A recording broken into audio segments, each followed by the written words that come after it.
বিজয় আল্লাহর পক্ষ থেকে, যেহেতু আল্লাহকে স্মরণ করতে হবে। গান বাদ্য, ঢোল তবলা, নাচ গান, এগুলোর দ্বারা শয়তান খুশি হয়। আমরা শয়তানকে খুশি করব না।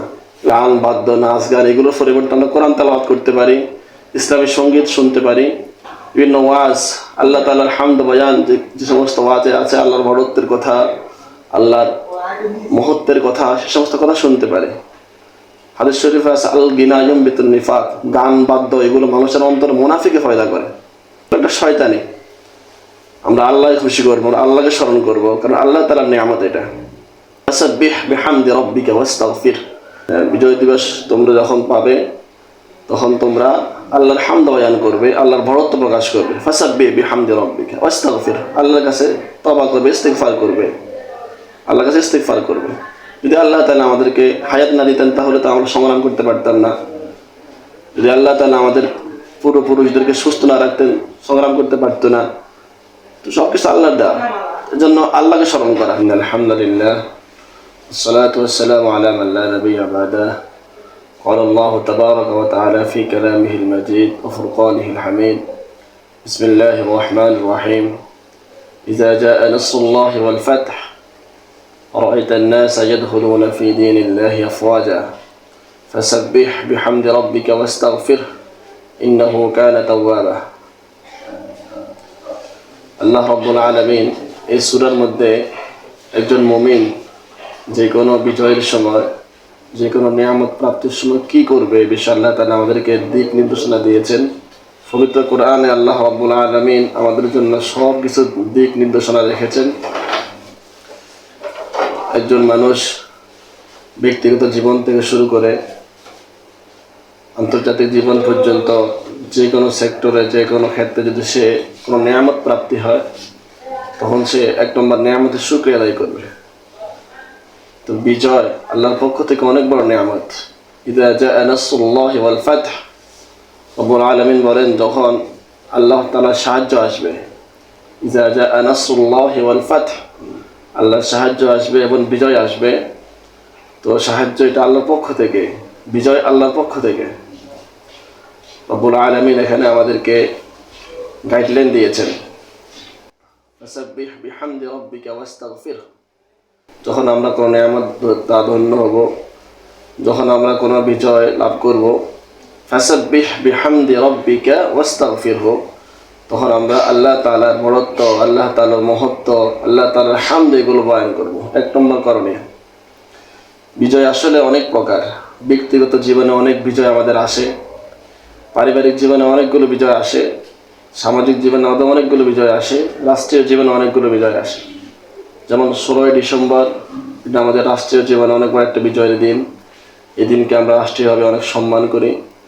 আসলে দিনের কোনো বৈশিষ্ট্য নেই, দিনের মধ্যে আল্লাহ তাআলার নিয়ামত এসেছে বিদায় আমরা সেই দিনকে স্মরণে রাখি।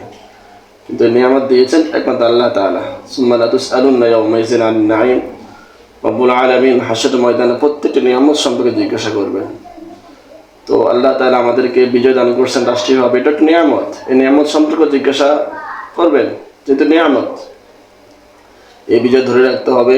এই বিজয় হলো মুসলমানদের বিজয়, এই বিজয় হলো আমাদের দেশের বিজয়, এই বিজয় হলো আমাদের প্রত্যেকটি নাগরিকদের বিজয়। আমরা প্রত্যেকে নাগরিক। ইযা জাআ নাসরুল্লাহি ওয়াল ফাতহ ওয়া রাআইতান নাসা ইয়াদখুলুনা ফি দীনিল্লাহি আফওয়াজা ফাসাব্বিহ বিহামদি রাব্বিকা ওয়াস্তাগফির। যখন আমাদের কোনো বিজয় আসবে তখন এক নম্বর আমরা আল্লাহ তাআলার তাসবিহ পাঠ করব। ব্যক্তিগত জীবনে বিজয় আসুক, পারিবারিক জীবনে বিজয় আসুক, প্রত্যেক দিন আমরা বিজয় লাভ করি। যখন রাত্রে আমরা ঘুমাই তখন আমরা ক্লান্তি দূর করে আবার সকালবেলা ঘুম থেকে জাগ্রত হতে পারি, এটা একটা বিজয়। এক্ষেত্রে আল্লাহ তাআলার হামদ তাসবিহ এটা আমরা পড়ি, আলহামদুলিল্লাহিল্লাযী আহইয়ানা বা'দা মা আমাতানা ওয়া ইলাইহিন নুশুর। আসলে আমাদের দেশ স্বাধীন হয়েছে, দেশে আমরা বিজয় লাভ করছি রাষ্ট্রীয়ভাবে। এই বিজয়ের পিছনে অনেক ইতিহাস। আমাদের দেশ প্রায় 9 মাস সশস্ত্র যুদ্ধের মাধ্যমে বিজয় লাভ করছে। 16ই ডিসেম্বর 1971 সালে 16ই ডিসেম্বর আল্লাহ তাআলা আমাদেরকে এই বিজয় দান করছেন। এই বিজয় অর্জন করতে গিয়ে হাজার হাজার মা বোন বিধবা হয়েছেন, স্বামীহারা হয়েছেন। হাজার হাজার পিতামাতা সন্তান হারা হয়েছেন। এই বিজয় লাভ করতে গিয়ে হাজার হাজার সন্তান এতিম হয়েছেন, হাজার হাজার বোন ভাই হারা হয়েছেন, হাজার হাজার ভাই বোন হারা হয়েছেন এই বিজয় অর্জন করতে গিয়ে। এই বিজয়ের পিছনে আরেকটি বিজয় রয়েছে, তা হলো ভারতবর্ষ বিজয়। আমরা জানি এই ভারতবর্ষে ইংরেজরা প্রায় 200 বছর পর্যন্ত শাসন করেছে। শাসন তো করে নাই, শোষণ করছে। তখন আলেম ওলামা, দিন দরদি সমস্ত মানুষ একত্রিত হয়ে সিদ্ধান্ত নিয়েছেন যে এই ইংরেজদের বিরুদ্ধে আন্দোলন করতে হবে, সংগ্রাম করতে হবে। এমন কোনো জুলুম নাই যা ইংরেজরা করে নাই। ভারতবর্ষে তারা মুসলমান অমুসলমান প্রত্যেক নাগরিকদের উপর তারা অনেক জুলুম করছে। শাহ আব্দুল আজিজ মুহাদ্দিস দেহলভী রহমতুল্লাহ আলাইহি তখন ফতোয়া দিয়েছেন, আজ থেকে ভারতবর্ষ দারুল হারব, যুদ্ধ কবলিত এলাকা, জিহাদ পরশ। তার এই ফতোয়া পুরা ভারতবর্ষে দাবানলে ছড়িয়ে পড়ছে। সমস্ত আলেম ওলামা, আফম জনসাধারণ এটাকে সাড়া দিয়ে ইংরেজদের বিরুদ্ধে আন্দোলন করছেন। আলহামদুলিল্লাহ, আল্লাহ রাব্বুল আলামিন 1947 খ্রিস্টাব্দে এই ভারতবর্ষকে বিজয় দান করছেন। তখন পাকিস্তান ছিল না, বাংলাদেশ ছিল না, শুধু ভারতই ছিল। এরপর দেশ ডিভাইডেড হয়ে গেল। যেখানে মুসলমান বেশি সেটা হলো পাকিস্তান, আর যেখানে হিন্দু বেশি সেখানে হিন্দুস্তান। হিন্দুস্তান ভাগ হয়ে গেল, পাকিস্তান ভাগ হয়ে গেল। তখন আমাদের এই বাংলাদেশ ছিল পূর্ব পাকিস্তান, যেহেতু বাংলাদেশও মুসলমান সংখ্যায় বেশি। এরপর পাকিস্তান সরকার যে ওয়াদা করছিল যে কোরআন সুন্নাহ ভিত্তিক রাষ্ট্র পরিচালিত করবে, সে ওয়াদা রাখতে পারে নাই। ইনসাফ কায়েম করবে, কোনো জুলুম করবে না, কোনো বৈষম্য থাকবে না।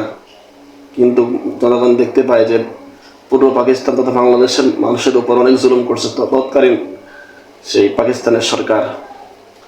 একবার শিব্বির আহমদ উসমানী রহমতুল্লাহ আলাই, তিনি তৎকালীন পাকিস্তানের প্রেসিডেন্ট, যিনি মোহাম্মদ আলী জিন্নাহকে প্রশ্ন করলো যে ভাই, আপনাদের ওয়াদা তো ঠিক হয় নাই, আপনারা বলছেন কোরআন সুন্নাহ ভিত্তিক শাসন করবেন।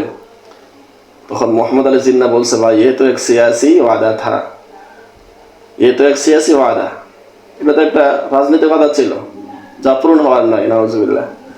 মানে তারা ধোঁকা দিয়েছিল, তারা জুলুম করতেছিল। তো আলহামদুলিল্লাহ আবার জনগণ সোচ্চার হয়েছে, সে জুলুমের বিরুদ্ধে আন্দোলন করছে। আল্লাহ তাআলা আমাদেরকে বিজয় দান করছে।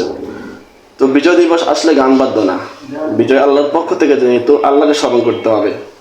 গান বাদ্য, দোল তবলা, নাচ গান, এগুলোর দ্বারা শয়তান খুশি হয়। আমরা শয়তানকে খুশি করবো না, এগুলো একটা শয়তানি। আমরা আল্লাহকে খুশি করবো, আল্লাহকে স্মরণ। যদি আল্লাহ তাআলা আমাদেরকে হায়াত না দিতেন তাহলে তো আমরা সংগ্রাম করতে পারতাম না। যদি আল্লাহ তাআলা আমাদের পূর্বপুরুষদেরকে সুস্থ না রাখতেন, সংগ্রাম করতে পারতো না। তো সবকিছু আল্লাহর দেওয়া, এর জন্য আল্লাহকে স্মরণ করা। আল্লাহ তাআলা আমাদেরকে এই নিয়ামত যেন ধরে রাখতে পারি, আমরা যেন এই নিয়ামতের শুকর আদায় করতে পারি, সে তৌফিক দান করুন। গান বাদ্য, নাচ গান, এগুলোর পরিবর্তে আমরা কোরআন তেলাওয়াত করতে পারি, ইসলামী সঙ্গীত শুনতে পারি, বিভিন্ন ওয়াজ, আল্লাহ তাআলার হামদ বয়ান, যে সমস্ত ওয়াজে আছে আল্লাহর বড়ত্বের কথা, আল্লাহর মহত্বের কথা, সে সমস্ত কথা শুনতে পারে। হাদিস শরীফে আছে, আল গিনা ইউমবিতুন নিফাক, গান বাদ্য এগুলো মানুষের অন্তর মুনাফিকে ফয়দা করে, মুনাফিকি। তো এই সমস্ত মুনাফির কাছ থেকে আমরা বাঁচে থাকবো, গান বাদ্য থেকে দূরে সরবো। এটা শয়তানি কাজ। শয়তানকে আমরা রাজি করবো না, খুশি করবো না। আমরা এক আল্লাহকে আমরা রাজি করবো, ইনশাআল্লাহ খুশি করবো।